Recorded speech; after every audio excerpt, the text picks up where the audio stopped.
जिले की इस संकल्प परिवर्तन संकल्प यात्रा में हमारे बीच में हमारे नेता प्रतिपक्ष और पूर्व मंत्री आदरणीय राजेंद्र सिंह जी राठौर साहब पधारे, उनका मैं हार्दिक स्वागत करता हूँ आज की कृषि में।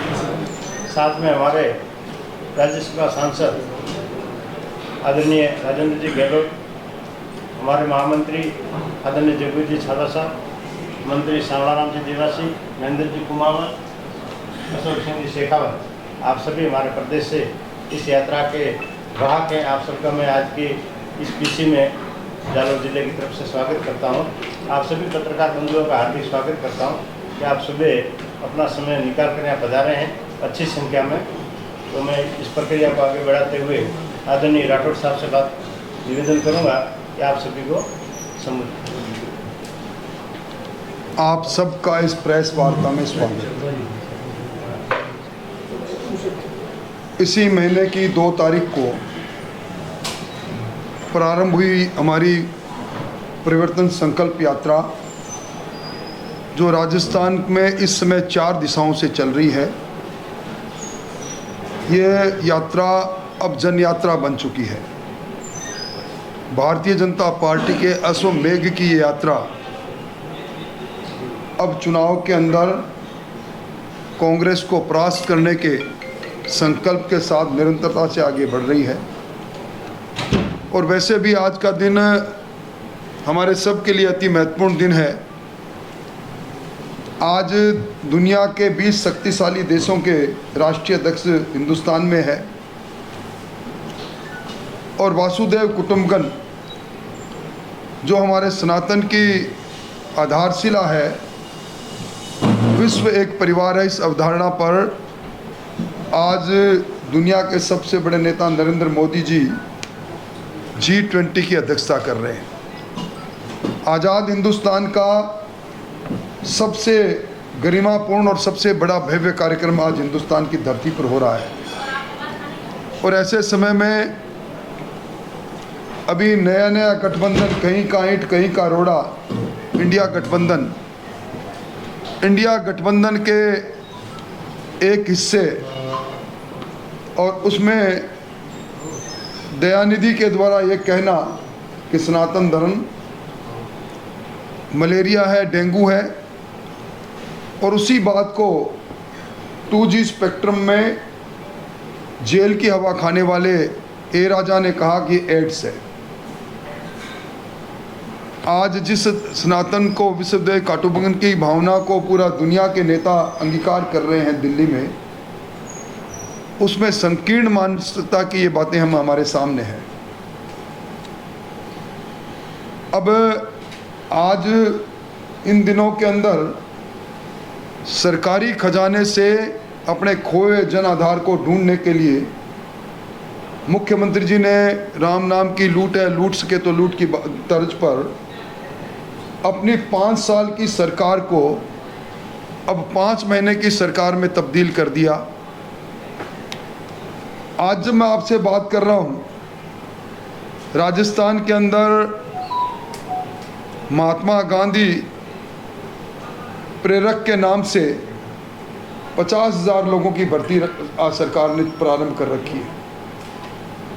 और इस भर्ती में 4500 रुपये मानदेय देने की बात कही है और 50 वर्ष तक के 21 से लेकर 50 वर्ष तक के 12वीं पास लोगों को नियुक्त कर रहे हैं।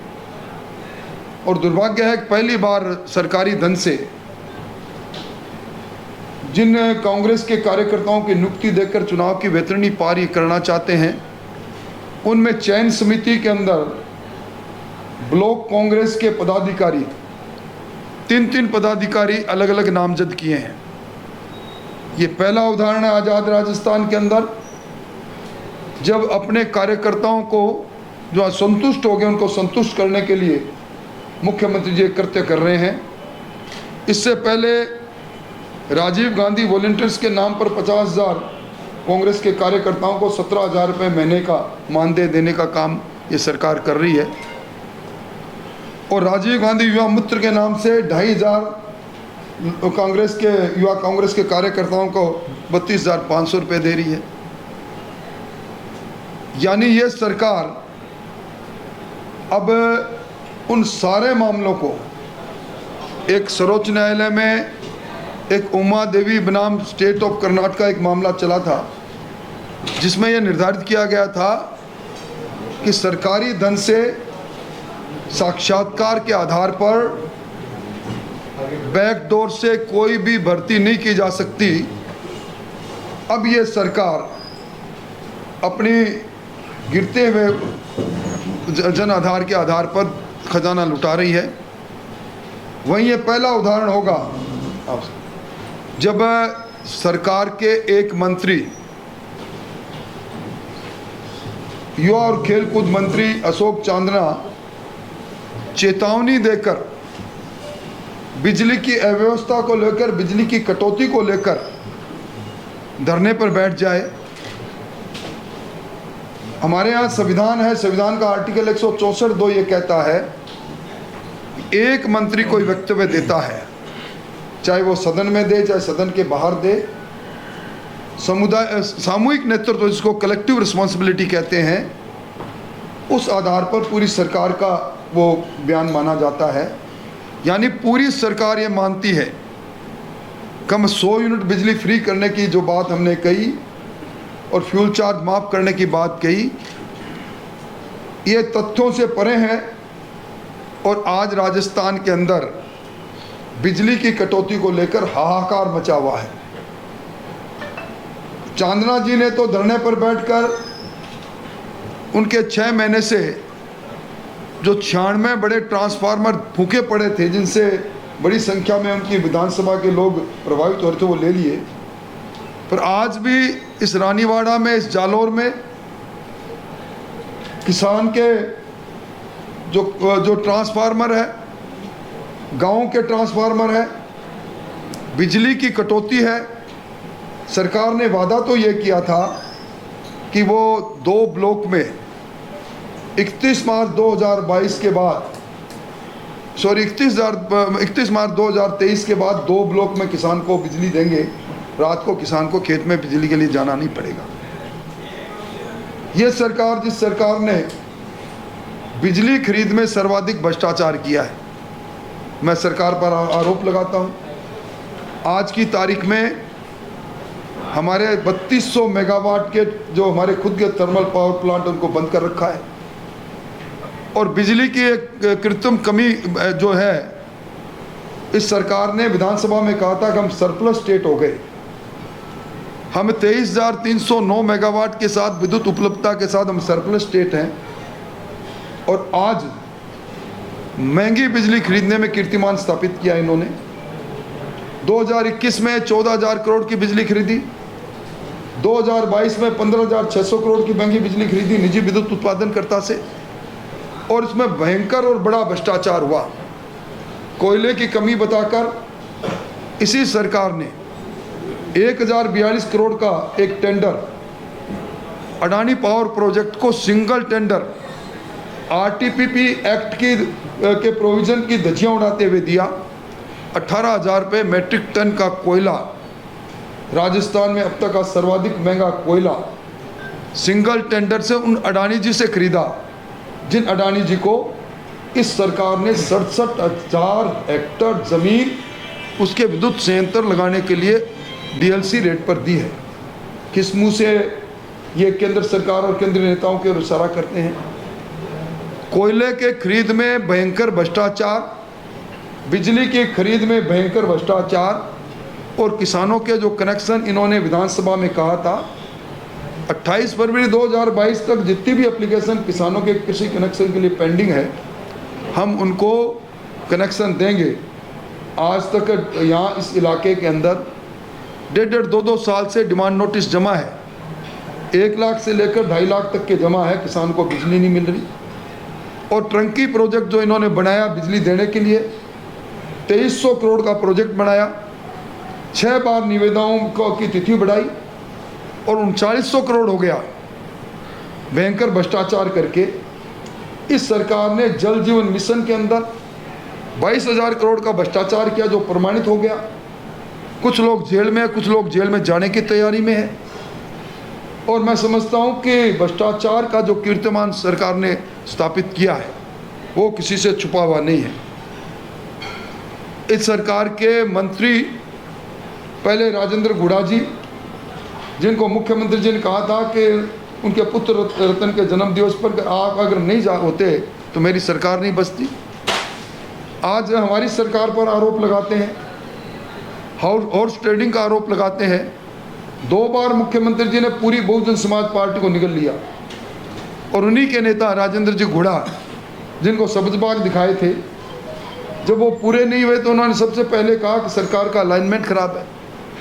मंत्री रहते हुए उन्हें मंत्रिपरिषद की बैठक में बाहर आकर कहा कि हमारे यहाँ 40% का कमीशन चलता है। उन्होंने कहा कि हमारा सबसे भ्रष्ट मंत्री शांति धारीवाल है। और उसके बाद सदन में उन्होंने कहा कि बहन बेटियों की इज्जत सुरक्षित नहीं, उनको बर्खास्त किया गया। और वो लाल डायरी लेकर आए और लाल डायरी टेबल कर रहे थे, तब लाल कपड़े से जिस तरह सांड भड़कता उस तरह कांग्रेस पार्टी भड़की और सदन में मार्शल ने पुलिस बुलाई। हमारे एक मदन दिलावर जो दलितों के नेता, उनको निलंबित किया गया, सदन की कार्रवाई को बंद किया गया। और लाल डायरी में उन्होंने जो आरोप लगाए आरसीए के चुनाव में, मुख्यमंत्री जी के ओएसडी पर आरोप लगाया, मुख्यमंत्री जी के बेटे पर आरोप लगाया, मुख्यमंत्री जी पर खुद पर आरोप लगाया, बोली नहीं। ये सरकार लाल डायरी की सरकार है। मैं मांग करना चाहता हूं कि सरकार इस पर अपना वक्तव्य दे। प्रियंका जी आज निवाई में आ रही है, तो प्रियंका जी निवाई में आए, पहले वो बाग देखने आई, पर्यटक के रूप में आती है, तो उनको कम से कम दरियावद जरूर जाना चाहिए। मेरा उनसे मेरी उनको सलाह है। मणिपुर की बात को, निवस्तर महिला की बात को उन्होंने राष्ट्रव्यापी आंदोलन कांग्रेस ने किया। यहाँ भी मेरी बेटी निवस्तर करके और गांव में घुमाई गई। इनको कोटड़ी में जरूर जाना चाहिए, जहाँ इनके खासम खास धीरज गुजर, जहाँ हारे हुए विधायक होने के बाद भी विधायक के रूप में काम कर रहे हैं। वहाँ एक दलित की बेटी को बलात्कार करके जिंदा भट्टी में जला दिया गया। उनको आज की धौलपुर की ताज़ा घटना जो है, एक बच्ची, दलित बच्ची को बार बार दबंगों ने छेड़ा, शिकायत पर कार्रवाई नहीं, उसने आत्महत्या कर ली, वहाँ जरूर जाना चाहिए। और ये मौजूदा सरकार, जो सरकार आज लंबी बात कहती है, राजस्थान के अंदर कल से पेट्रोल पंप के लोग हड़ताल पर जा रहे हैं। वो मांग कर रहे हैं कि इस सरकार ने कहा था कि हम अपने जन घोषणा पत्र में हम पेट्रोल और डीजल को वेट उसमें लाएंगे, जीएसटी के दायरे में लाएंगे। आज सर्वाधिक महंगा पेट्रोल पर जो हमारा वेट अब 31.4% है, डीजल पर 19.30% है, रोड सेस ₹1.75 प्रति लीटर है। इसको कम क्यों नहीं करते? महंगाई राहत के नाम पर अन्नपूर्णा किट के माध्यम से भ्रष्टाचार और अमानक किट बांटने का आरोप सरकार पर लग चुका है। सर्वाधिक मंडी टैक्स यहाँ है, सर्वाधिक महंगी बिजली यहाँ है और सर्वाधिक अपराध यहाँ है। ये जालौर का इलाका नशीले पदार्थों के लिए ट्रांजिट रूट बन गया। इन सारे बुनियादी मुद्दों के साथ मैं प्रियंका जी को कहूँगा कि उन्होंने कहा मैं लड़की हूँ, लड़ सकती हूँ, तो राजस्थान में जो हमारी बेटियों के साथ जो इस प्रकार का एक के बाद एक दुष्कर्म हो रहे हैं, और मुख्यमंत्री जी कह रहे हैं कि बलात्कार करने वाला कोई दूसरा नहीं, परिवार के लोग ज़्यादा हैं और 50% मामले झूठे हैं। संसदीय कार्य मंत्री कहते हैं कि बलात्कार इसलिए होते हैं कि मर्दों का प्रदेश है। इस पर उनको संज्ञान जरूर लेना चाहिए। और मैं ये कह सकता हूँ कि बिजली और पानी और बढ़ते अपराध और इस इलाके में क्षतिग्रस्त सड़कें और जिस प्रकार ओले टपकते हैं उस तरह जिले टपके, और इन्होंने जिस प्रकार सांचौर जिला बनाया है और सांचौर जिला के अंदर रानीवाड़ा की कुछ ग्राम पंचायतों को जबरन शामिल करने का काम किया। हमारी सरकार आएगी, हम जिलों के गठन को तार्किक करने की कोशिश करेंगे। हमारी सरकार आएगी, इस यहाँ माही का पानी किस प्रकार है इस पर हम अलग से एक स्कीम बना के करेंगे। मोटे तौर पर मैं कह सकता हूँ कि ये राजनीति कुराज है। इस शासन के अंदर आज जब मैं आपसे बात कर रहा हूँ, राजस्थान में 104, 108 की सेवाएं ठप पड़ी है। पिछले 8 दिन से ठप पड़ी है और उनकी मांग है कि हमें संविदा में नियुक्ति दूसरे लोगों को संविदा में लेने की बात कि हमें भी लें। संविदा के अंदर जो काम कर रहे थे, जिन्हें सबजबाग दिखाया था 1,37,000 लोगों को, हम आपको नियमित करेंगे, आज तक नियमित नहीं। अब सरकार के खिलाफ सड़कों पर आंदोलन चालू हो गए और इधर भारतीय जनता पार्टी ने अपनी खंदक की लड़ाई प्रारंभ कर दी। मोटे तौर पर मोटी मोटी बुनियादी बातें जिनको लेकर हम यहाँ इस परिवर्तन के आगाज़ को कर रहे हैं, मैंने आपके सामने रखी।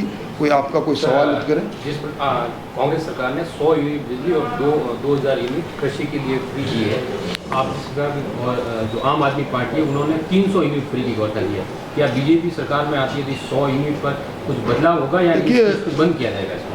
इसको भारतीय जनता पार्टी आई और पहले भी शासन किया, इनकी 100 यूनिट की बिजली फ्री करने से पहले का बिल उठा के आप देख लें। जो दिसंबर 2018 के बिल से आज चाहे 100 यूनिट का उपभोक्ता हो, 200 यूनिट का उपभोक्ता हो, हर एक को अगर दोगुना बिल नहीं आए तो आप मेरी बात को असत्य मानना। ये थोथी बातें हैं, व्यवहारिक बातें हैं। डिस्कॉम का में जो इलेक्ट्रिसिटी एक्ट के सेक्शन 62 है उनके अनुसार इनको पहले एडवांस में सब्सिडी का पैसा जमा करना चाहिए था, वो पैसा ये नहीं दे रहे। आज डिस्कॉम का इस साल का सरकार पर 32,000 करोड़ रुपये सब्सिडी का बकाया पड़ा है। राजस्थान के डिस्कॉम इस वक्त जब मैं आपसे बात कर रहा हूँ 1,28,000 करोड़ के घाटे में चल रहे हैं।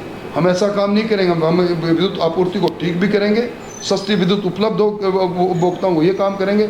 हम हवाई बात नहीं करेंगे, हवाई किले नहीं बनाएंगे।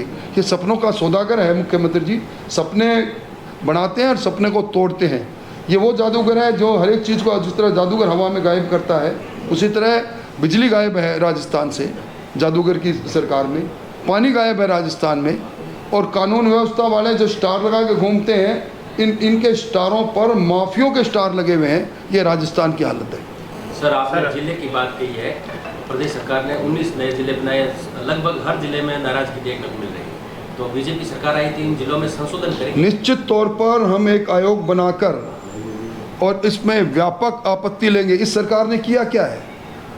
जो लैंड रेवेन्यू एक्ट है जिसके सेक्शन 12 के अंदर इनको अधिकार है तहसील और ग्राम पंचायत बनाने का, पर हाईकोर्ट के एक फैसले ने कहा था कि आप नोटिफिकेशन जारी करो 1 महीने में, आपत्तियां लो, आपत्तियों का प्रकाशन करो, प्रारूप का प्रकाशन करो। इन्होंने कुछ नहीं किया और इनको एकाएक याद आ गया।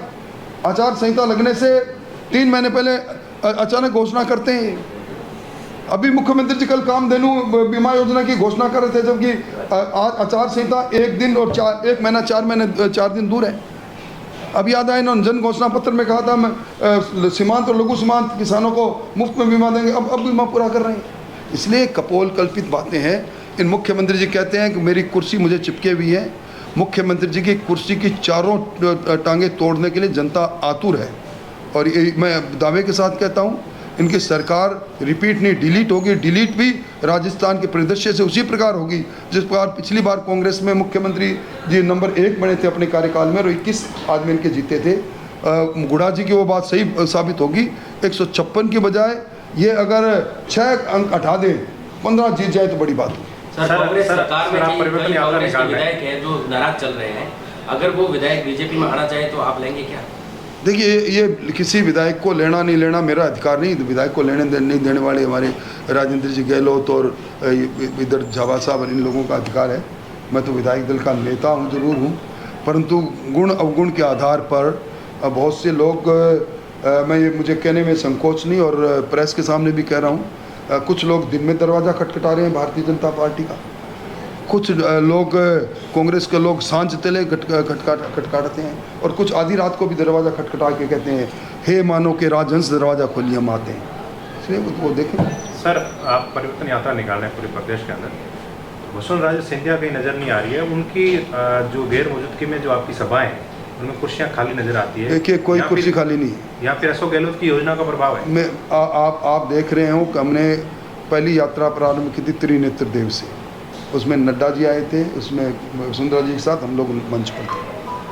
हमारी उसके बाद यात्रा गई बेणेश्वर धाम।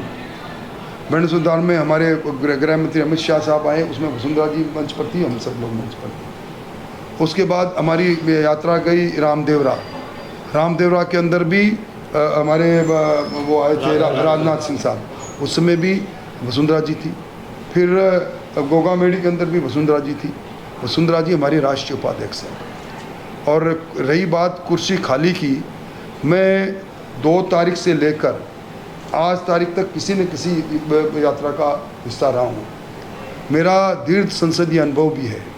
मैं इससे पहले भी यात्राओं का साक्षी रहा हूँ। आज कही हुई मेरी बात को रिकॉर्ड भी कर लेना और मैं फिर इसी रिजॉर्ट में आपसे, ये दिसंबर का चुनाव हो जाए उससे बाद मिलने आऊँगा। ये अब तक का सबसे बड़ा अंडर करंट है। हम यात्राओं में लोग सड़कों पर खड़े हैं। अब किसी यात्रा के अंदर अगर हमें हमारे अपेक्षित लोग ही 100 हैं, हम अब यहाँ से, मैं जब आया हूँ वहाँ से आबू रोड से 7 जगह पर मुझे लोग मिले हैं, सड़क पर खड़े हैं, ग्राम पंचायत के लोग स्वागत कर रहे हैं। उसमें हम हज़ारों लोगों की परिकल्पना थोड़ी कर सकते हैं।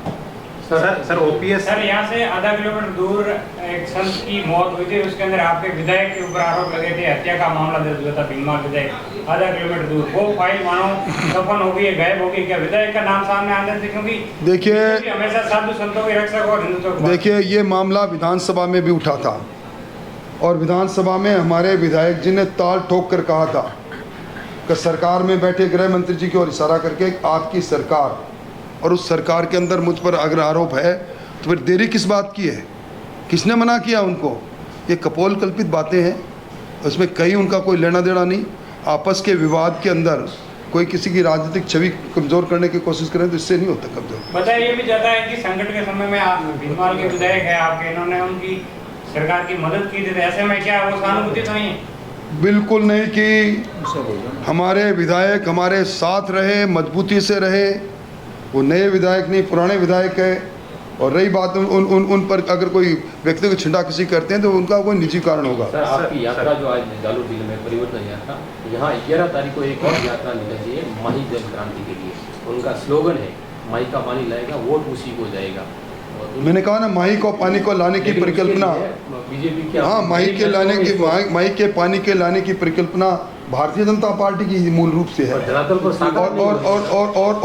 समय काल परिस्थितियों पर हमें अधिकार मिलेगा तो निश्चित तौर पर, व्यवहारिक तौर पर माही का पानी इन प्यासे खेतों तक पहुँचे, इसका DPR भी बनाएंगे और उस काम को पूरा भी करेंगे। सर आप कह रहे हैं कि कांग्रेस सरकार की बदलाव की बात कर रहे हैं, निश्चित तौर पर परिवर्तन की बात कर रहे हैं, इसके बावजूद राजेंद्र राठौड़ अपनी सीट को असहज महसूस क्यों कर रहे हैं? बिल्कुल नहीं कर रहे। किसने कहा? मीडिया में खबरें हैं कि राजेंद्र राठौड़, खबरें कुछ भी आए, मैं मेरे उस इलाके से लगातार 7वीं बार बिना हारे जीता हुआ MLA हूँ, जनता का ऋणी हूँ। और जहाँ चाहेंगे जो भी चुनौतीपूर्ण सीट मुझे मेरी पार्टी देगी, मुझे एक बार तारानगर वो सीट थी जहाँ आज़ादी के बाद हम जीते ही नहीं थे, पहली बार मैं जाके मैंने जीती हूँ। जहाँ भी मुझे राजेंद्र गहलोत जी के उपस्थिति में मुझे आदेश आपका मिलेगा, गहलोत साहब का और जाबा साहब का, मैं लड़ूंगा। दवाई के पानी को लेकर बीजेपी के लीडर्स यहाँ जालोर में धरना प्रदर्शन भी किया और वहाँ आपके सांसद PP चौधरी जालोर को पानी देने के लिए उन्होंने कहा हमारा पानी, अब दवाई का पानी छलक रहा है क्योंकि जो क्षमता है, भराव क्षमता, उससे पहले उसको गेट खोल देना चाहिए थे, बावजूद उसके अब आफत आई, ऊपर से छलक रहा है खोलने की। देखिए, दोगलापन क्यों है जालोर? ये दोगलापन है राजस्थान की हुकूमत का, राजस्थान की सरकार का, जिनके हाथ में गेट को खोलना और गेट को बंद करना है। हमारे जिस दिन आएंगे उस दिन हम निश्चित तौर पर इस पर बात करेंगे। OPS की बात आप कह रहे हैं, देखिए राजस्थान के अंदर न्यू पेंशन स्कीम के जनक है तो अशोक गहलोत है।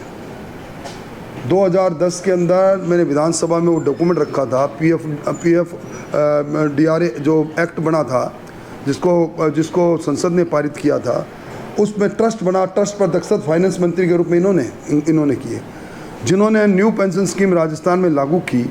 आज वो हमसे क्या सवाल करते हैं? हमारे टाइम में तो ओल्ड पेंशन स्कीम चल ही रही थी। ये आप मानवा पधारे और इन्होंने न्यू पेंशन स्कीम चालू की। और रही बात old pension scheme, Bharatiya Janata party old pension scheme की कभी विरोधी रही ही नहीं। आज ओल्ड पेंशन स्कीम में मैं तो उनसे मांग करता हूँ, GPF में जो सहायता, जो इनको कर्मचारियों को जो सहायता मिलती थी, जो रियायत मिली थी, क्यों नहीं मिलती? इन्होंने कहा था कि जो पैसा PF DRA फंड में जमा होगा 42,000 करोड़ रुपया, वो हम लेकर आएंगे। वो नहीं लेके आ सकते तो ये खुद अपने संसाधनों से क्यों नहीं देते उनका? उसमें भी आधा पैसा कर्मचारियों का है। इसलिए ये सब बातें कपोल कल्पित हैं। चलो साहब, सब धन्यवाद सर। धन्यवाद। सर सरकारें सर आती है जाती है, किसानों की आर्थिक स्थिति नहीं सुधरती, किसान